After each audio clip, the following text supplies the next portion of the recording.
Question 3.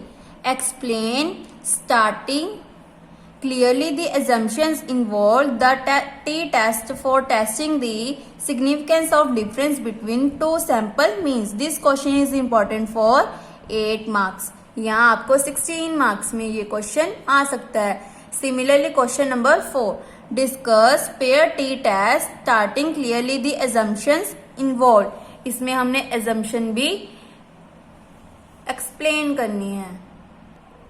जो third question है वो आपको 16 मार्क्स में आ सकता है और जो क्वेश्चन नंबर 4 है वो आपको 8 मार्क्स में आएगा, जिसमें आपने ओनली टी की डेफिनेशन और एजम्पशंस करनी है. बट जो क्वेश्चन नंबर 3 है वो मोस्ट इंपॉर्टेंट क्वेश्चन है फॉर 16 मार्क्स, इसीलिए आपने इस क्वेश्चन को अच्छे से कर लेना है. नाउ ये क्वेश्चन थोड़ा सा लेंथी है, सो हम स्टार्ट करते हैं. T-test is another statistical test introduce. किसने इंट्रोड्यूस किया था? W.S. Coast. कहाँ पे कब किया था? 1908 में. अंडर हिज पेन नेम क्या था उसका? स्टूडेंट, जो मोस्ट इंपॉर्टेंट है. ये क्वेश्चन आपको 2 मार्क्स में भी आ सकता है. In which the test statistics follows students T distribution. Student distribution की डेफिनेशन क्या है जो हमने ऊपर डिस्कस की है? It is use to determine whether the 2 sets of data differ significantly are generally employed when the sample size is small. Sample size हमारा क्या है? Small. The basic condition for applying for T test are sample observation should be random, independent. जो हमारा sample क्या है? Random है, independent है, parent population है. For which the sample is drawn B normal. हमारी जो सैंपल है वो कहां से ड्रॉन होती है? नॉर्मल से. Next is 1 sample T test. पहले हम 1 सैंपल का करेंगे, देन हम पेयर्ड सैंपल टी टेस्ट करेंगे. First is 1 sample T test. T test is a powerful test. T test क्या हमारा? बहुत पावरफुल टेस्ट है. For testing the significance. किसकी टेस्टिंग करते हैं हम? Significance of difference. किसका डिफरेंस? सैंपल मीन, जिसको हम एक्स बार के साथ डिनोट करते हैं, और हाइपोथिकल मीन्स की H0 H1 की value of population mean mu naught का टेस्ट करते हैं. H0 का मतलब क्या था? हमारा नल हाइपोथेसिस, जो हमने एक्सरसाइज 5.1 में डिस्कस किया था. और H1 का मतलब क्या था? Alternate hypothesis.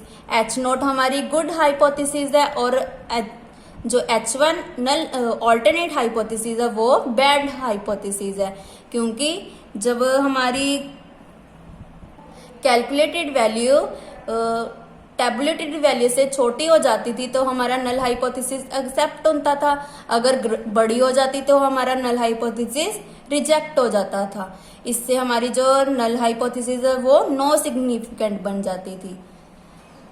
अगर आपको ये क्वेश्चन ये नहीं पता है तो आप पहले एक्सरसाइज 5.1 जरूर करें. In other words, t-test is used to test whether the mean sample drawn from normal population, जो हमने थर्ड सेम में किया था, significantly from the hypothetical value. hypothetical value के साथ किसको डिनोट करते हैं? म्यू नॉट को, जिसको हम मीन बोलते हैं. म्यू को हम मीन बोलते हैं और नॉट को हम जब नॉट आ जाए तो हम उसको हाइपोथेटिकल वैल्यू बोल जाते हैं. assumptions of some 1 sample T test. ये assumptions हमने क्वेश्चन नंबर 1 में भी डिस्कस की थी. क्या थी? The parent population from which the sample is drawn is normal. The sample population observation are random and independent. The population standard deviation. Standard deviation मतलब sigma is unknown. इसका मतलब हमें स्टैंडर्ड डेविएशन की value नहीं पता है. Next है हमारी एप्लीकेशन, जो आपने क्वेश्चन नंबर 2 में ऐड करनी है. अगर आपको ये क्वेश्चन वो क्वेश्चन 8 मार्क्स में आता है, तो इसको आपने ध्यान से देखना है. फर्स्ट क्या है हमारा? The null and alternate hypothesis can be written as.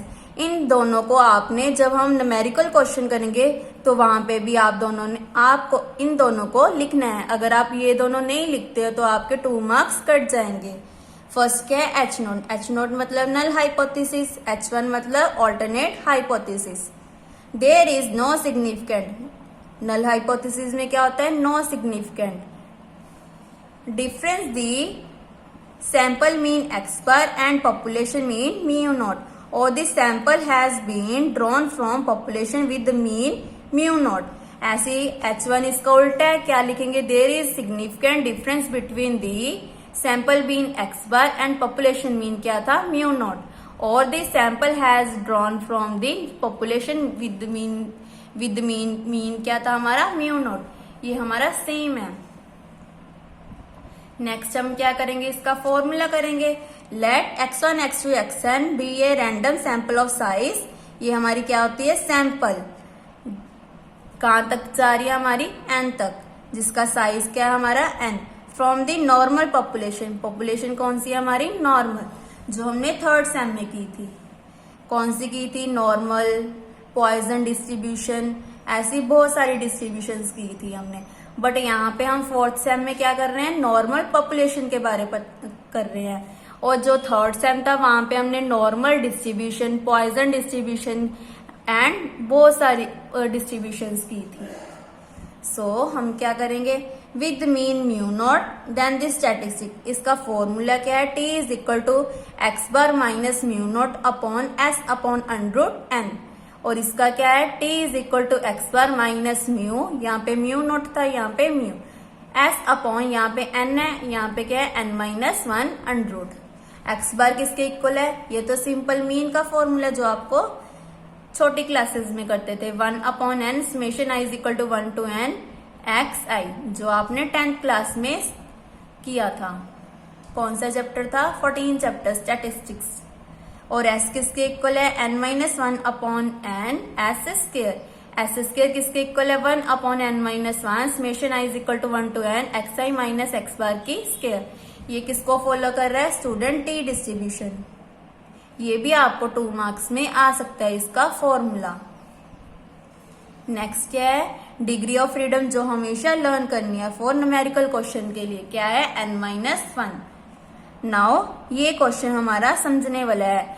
If magnitude का मतलब क्या है हमारा, जब पॉजिटिव, अगर कोई वैल्यू नेगेटिव आ रही है तो उसको हम पॉजिटिव कर देंगे। Magnitude of calculated value mod of T, क्योंकि अगर मोड ऑफ -1 है तो इसका आंसर क्या आएगा, 1। मोड का मतलब ही क्या होता है, हमारी प्लस वैल्यू आएगी। जैसे कि हमारा फॉर्मूला होता है minus Z mod of z is equal to z, जो हमने स्मॉल क्लासेस में करते थे। अगर हमारी कैलकुलेटेड वैल्यू छोटी है टेबुलेटेड वैल्यू से तो नल हाइपोथेसिस हमारा क्या होता है, एक्सेप्ट। ये तो सभी क्वेश्चन में सेम है। अगर बड़ा हो जाता है तो हमारा जो नल हाइपोथेसिस है वो क्या हो जाता है, रिजेक्ट हो जाता है। ये क्या लिखा है मैंने, इसकी लिमिट की वैल्यू क्या होती है, x bar plus minus T n minus 1 multiply s upon under root n, where t n minus 1 क्या है, हमारी टेबुलेटेड वैल्यू, जो हम फाइंड आउट करेंगे। फॉर n माइनस 1 हमारी क्या आती है, डिग्री ऑफ फ्रीडम। ये हमारी लिमिट्स ऑफ पॉपुलेशन मीन का फॉर्मूला है। अगर किसी क्वेश्चन में लिमिट्स पूछे हैं तो हम ये फॉर्मूला यूज करेंगे। और इसकी भी डिग्री ऑफ फ्रीडम कितनी है, n minus 1। Value the null hypothesis H naught is rejected at the specified level of significance। अगर आपको क्वेश्चन में 1% लेवल ऑफ सिग्निफिकेंट गिवन है तो आपने 1% से करना है। अगर आपको 5% में गिवन है तो आपने 5% में करना है। अगर आपको कुछ भी नहीं गिवन है कि लेवल ऑफ सिग्निफिकेंस क्या है तो हमेशा 5% लेकर चलना है। नाउ यहाँ पे हमारा 1 सैंपल कंप्लीट होता है। अब हम क्या स्टार्ट करेंगे, 2 सैंपल टी टेस्ट। ये भी आपको क्वेश्चन 8 मार्क्स में आ सकता है। डिफाइन, पहले तो आप आ सकता है 1 सैंपल टी टेस्ट, अब आ सकता है आपको 2 सैंपल टी टेस्ट। इसका मतलब ये क्वेश्चन मोस्ट इंपॉर्टेंट क्वेश्चन है। नाउ ये किसके लिए, T test for difference of means. The T test is use for effectively to test the significance of difference of mean of two independent sample taken from normal population. Normal population मतलब S. इसकी assumptions क्या हैं जो हमने question number 1 में discuss की थी. The parent population S from which two sample S have been chosen are normally distributed. Two samples are independent and random. The population variance, पहले क्या था स्टैंडर्ड डेविएशन, अब क्या है वेरिएंस, जिसको हम सिग्मा स्क्वायर के साथ डिनोट करते हैं. आर इक्वल और अननोन है, इसका मतलब इसकी वैल्यू भी हमें नहीं पता है. नेक्स्ट क्या है हमारी एप्लीकेशन जो मोस्ट इंपॉर्टेंट होती हैं. The null and alternate hypothesis. Null मतलब H0 और ऑल्टरनेट मतलब H1. इसको हमने फिर से वैसे ही लिखना है. There is no significant difference in the means of sample drawn from the normal population और the sample have been drawn from the population with sample mean, जिसमें μ1 इक्वल टू μ2 है. और H1 में क्या है μ1 नॉट इक्वल टू μ2. और यहाँ पे क्या होता है सिग्निफिकेंट होता है. Late x1 x2 xn y1 y2 yn2 भी, यहाँ पे n1 है, यहाँ पे n2 है क्योंकि पीछे में हमने xn किया था. ये देखो सैंपल में क्या था ओनली 1 लाइन थी. अब हम क्या कर रहे हैं पेयर्ड कर रहे हैं, इसलिए हमारे साथ में क्या ऐड हो गई y वाली. सो यहाँ पे n1 लिया, यहाँ पे n2 लिया है. Be two independent samples of size क्या है n1 n2 रिस्पेक्टिवली. इसका मतलब रिस्पेक्टिवली का मतलब क्या है n1 x के लिए यूज हो रहा है और n2 y के लिए यूज हो रहा है. Drawn from two normal population with mean क्या है μ1 μ2. μ1 किसके लिए है इसके लिए और μ2 y के लिए है. अंडर द नल हाइपोथेसिस इसका फॉर्मूला क्या है t is equal to x bar minus Y bar upon s upon √1 upon n1 plus 1 upon n2 follows student T distribution with. इसकी डिग्री ऑफ फ्रीडम क्या है n1 plus n2 minus 2. पीछे वाले की क्या थी n-1.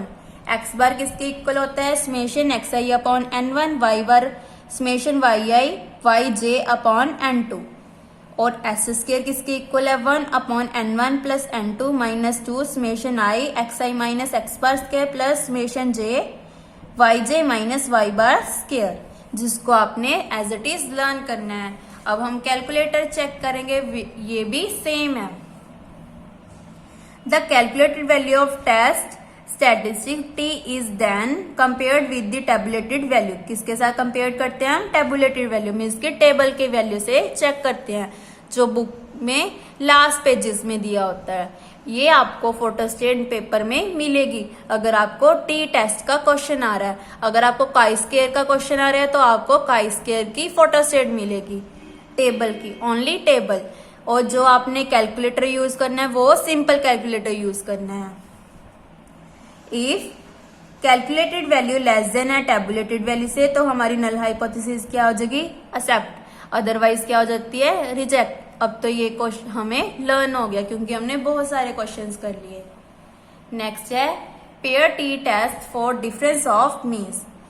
In case the size of both the samples are equal. अगर किसी केस में हमारा n1 n2 n इक्वल आ जाता है and the two samples are not independent. अगर हमारे सैंपल्स इंडिपेंडेंट नहीं है but the two samples are corresponding observations are related in some sense, then sample observations are paired together. T test for difference of means becomes invalid.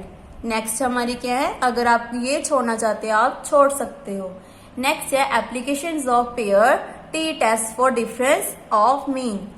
अब हमने क्या करने हैं applications करनी है किसकी पेयर टी टेस्ट की जो ऊपर डिस्कस किया है.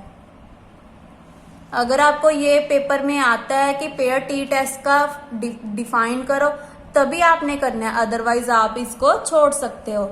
बस आपने यहीं तक क्वेश्चन फिनिश कर देना है. Application of pair T test for difference of means. First क्या है null hypothesis.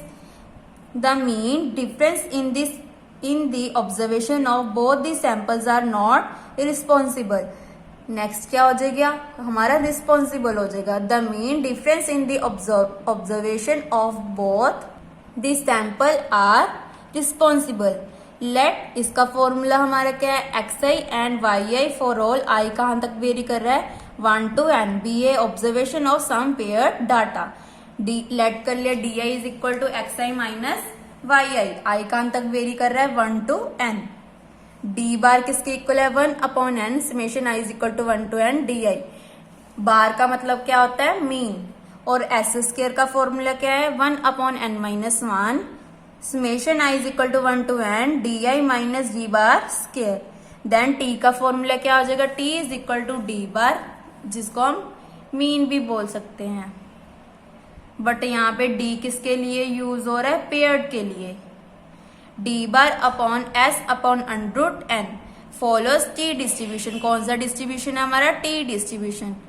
Where degree of freedom कितनी है हमारी n माइनस 1 सैंपल और इसके लिए हमारी डिग्री ऑफ फ्रीडम क्या है n माइनस 1. बट जो हमने पीछे किया था 2 सैंपल्स के लिए उसके लिए क्या था n1 प्लस n2 माइनस 2 जो आपने लर्न करना है. सो हमने 3 फॉर्मूले कर लिए. फर्स्ट फॉर्मूला था हमारा ये वाला t is equal to x bar minus mu upon S under root n. t is equal to x bar minus mu यहाँ पे म्यू नोट था यहाँ पे mu s upon under root n minus 1. Next हमारा फॉर्मूला क्या था t is equal to x bar minus Y bar upon s upon under root 1 upon n1 plus 1 upon n2. Third क्या है हमारा formula t is equal to D bar upon s upon under root n. अगर आपको इस question में कोई भी doubt हो तो आप मुझे कमेंट करके पूछ सकते हैं. Thank you. अगर आपको मेरी वीडियो अच्छी लगे तो प्लीज कमेंट करना. Thank you.